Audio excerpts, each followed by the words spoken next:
Posibleng may kasabot na empleyado ang mga nang-hold up sa sangay ng Philippine National Bank sa Santa Cruz, Laguna. Yan po ay base sa CCTV. Saksi si John Consulta. Tatlong suspect muna ang nakitang pumasok sa Philippine National Bank nitong Miyerkules. Kasunod nito ang pagpasok ng isa pa na kumausap sa gwardiya sa loob bago suntukin at disarmahan. Pati gwardiya sa labas, pinapasok sa bangko at dinisarmahan din. Tapos pumasok ng iba pang suspect at nagdeklara ng hold up.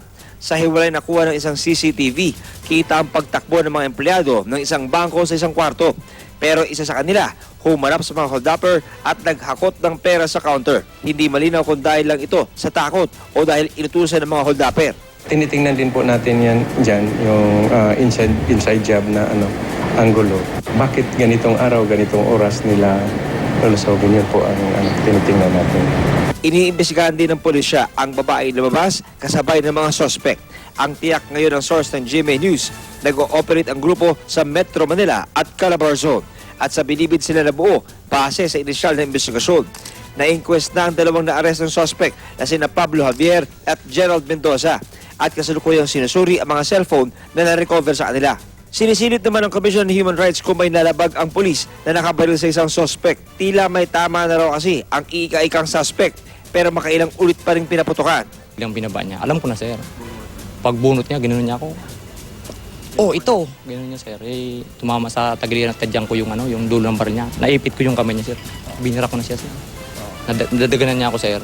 Tapos pumutok ako dun sa kasamahan niya, kaya ang kasama niya lumiban doon. Sinigundahan niya ng Jail Guard Officer 1 na si Emong Flores, isa sa unang responde at nakabaril din ng mga patakas ng mga suspect. Pinarangalan si Flores kanina. Nagpambuno pa sila, inaagawan pa siya ng isa.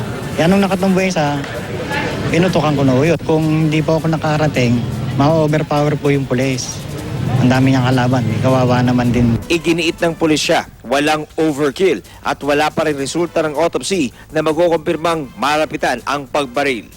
Patuloy pa rin na sinasagawang man-hunt operation ng mga elemento ng Laguna Police para maaresto ang natitirang tatlong suspect na membro ng bank robbery group.